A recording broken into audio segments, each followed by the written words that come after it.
Hello.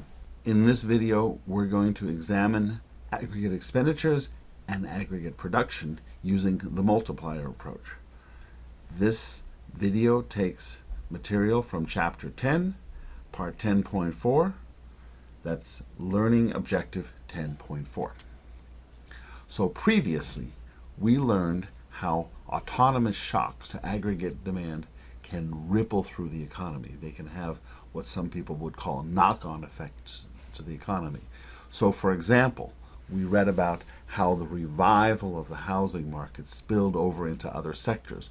So when people started building more houses, that meant not only construction goods were purchased, but also more trucks, more cars, more home appliances, more plants, more gardening implements, etc. A spillover effect. Another name for this is the multiplier effect. It tells us that the impact on economic activity, the ultimate impact, can be larger than the initial shock itself. But this is under certain conditions. And one of the main conditions that we're going to be stressing here in this example is that prices are assumed to be fixed. So we've gone through a simple example of the multiplier, but still we need to know how is it that total expenditures and total output are equal. In order to answer this question, we're going to do a very simple example. We're going to do a closed economy with no imports and no exports, and when we look at the elements of aggregate expenditures or aggregate demand, consumption, investment, and government expenditures, we're going to be ignoring some of the effects that we had learned in previous chapters. One of our key assumptions is that autonomous shocks to aggregate demand have no effect on the economy's long-run capacity to produce goods and services. Actually, that makes things very simple. There's going to be no changes, no effects to potential output, which means we can focus on only the output gap. And we're going to find that the output gap must be equal to the non-structural elements of expenditures, that some of which we discussed in previous chapters. And as I already mentioned, we're going to be looking at a closed economy. No imports, no exports. Let's recall our notation. The gap in lowercase is the difference between observed output and potential output, and we're doing this in percent of potential output. So this is the output gap.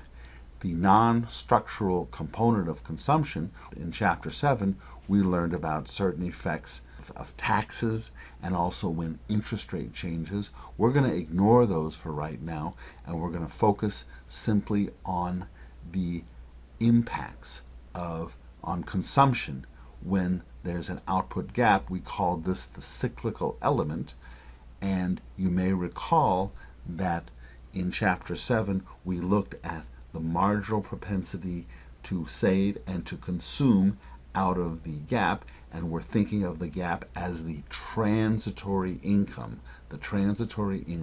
for households in the aggregate.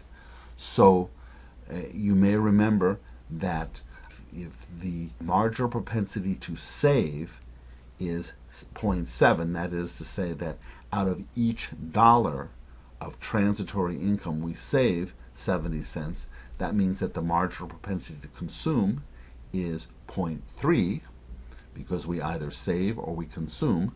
So this is the cyclical element, and it's telling us that we take the gap and multiply it by 1 minus the marginal propensity to save out of the gap.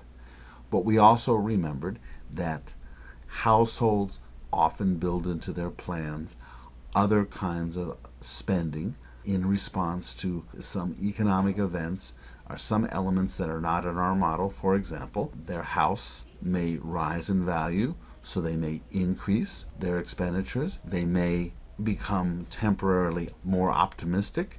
In this case, the autonomous component would be positive, or they may be temporarily more pessimistic, in which case this autonomous component would be negative. This is the autonomous shock, or the autonomous component to consumption. Now let's next move to investment. We already studied this in Chapter 8. We went into great detail about how interest rates are very important as a determinant of investment, but we're going to ignore those for right now. We're going to omit them, and instead we're just going to look once again at entrepreneurial optimism or pessimism as reflected in the autonomous component to investment. If firms owners become more optimistic about their firm's prospects going forward, we would have a positive element, and if firms became more pessimistic, this would be negative. Finally, something that we haven't discussed, we will discuss this in greater detail in Chapter 16, but we can introduce it right now, is the autonomous component to government expenditures. Once again, these are temporary increases or decreases. So one example is that we might have an election, and as often is the case during elections, governments ramp up, but only temporarily ramp up their expenditures. Then we might also have some temporary, what we call austerity measures, where we decide that we have to cut back temporarily some expenditures.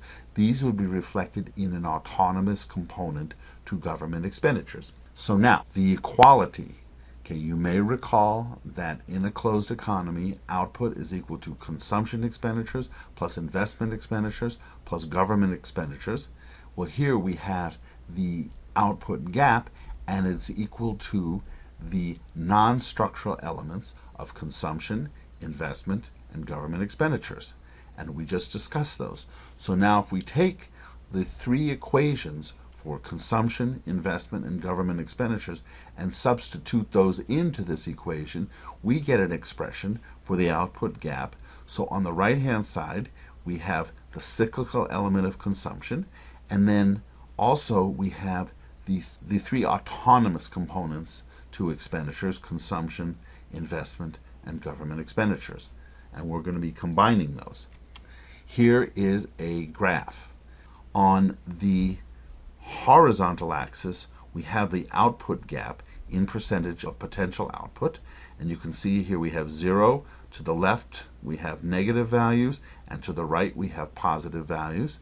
On the vertical axis here we have the elements of expenditures: consumption, investment, and government. Well, this 45-degree line just tells us that at any point in time these three elements must add up to the gap. So this is telling us that C plus I plus G over here is exactly equal to output gap over here. That's why this is a 45-degree line. Now what about this line, this red line? The slope of this red line is actually the marginal propensity to consume out of the gap, because it tells us that as the output gap increases, households will increase their expenditures. And we learn that that's the cyclical component of consumption. Now let's do a little bit more algebra here. Let's go back to this equation here, and it turns out that we have to solve out here for the equilibrium gap. Going to bring it over to the other side, and then also we're going to combine these three guys into an autonomous component. We're going to call this the autonomous shock to aggregate demand, and you'll notice that once we solve out, we get a multiplier term, and it's the same multiplier term essentially that we already had developed. So now we're going to do the multiplier analysis, and the way that we're going to do this is by going to a spreadsheet. So you'll see here, this is the same diagram we had before. This is our 45-degree line, and this is our line here that whose slope is 1 minus the marginal propensity to save. So we're going to make some assumptions here. As before, our propensity to consume out of the gap is 30%. That's another way of saying that our propensity to save out of the gap is 0.7. So we already learned that the multiplier here, which we're now going to calculate this, is it's going to be this guy here. It's 1 over 1 minus this guy. And you may remember that's a familiar example. It's about 1.43. In fact, if we round it, it will be 1.43. Up here we have several alternative scenarios. under a baseline scenario, we're going to assume that there are no shocks to aggregate demand. Okay, so now it's going to be very easy for us to calculate the equilibrium output gap, because we learned that we just take the shock and we multiply it times our multiplier down here, but we know that's going to be 0. Now let's suppose that we have an adverse shock to aggregate demand. Let's say that consumers more pessimistic, entrepreneurs more pessimistic, or the government decides to cut expenditures. And let's say that that's minus 1% of potential output. Now you'll notice that when that happens, we have a downward shift of this curve here. And now what we're going to do is we're going to calculate the equilibrium output gap. It's not that difficult to do. Actually, I could have just copied here, but we're going to take the shock here, and we are going to multiply it times our multiplier. And here we have alt 1. And we see what has happened is that the ripple effects of the decrease in expenditures has resulted in a decrease in output that is larger than the initial autonomous shock to demand. And this is the same magnitude that we discussed previously. So we started off with a shock of minus 1%. The ultimate effect on the output gap is minus 1.43%. Why? Because the multiplier we've already calculated to be 1.43. Now let's look at a positive shock, and let's just make this symmetric. Let's call that 1%. Okay, and you can already see the line popping up there. Now let's calculate the equilibrium output gap. So that's this guy here, and then we're going to take this and multiply this by the multiplier, and we get our second alternative scenario.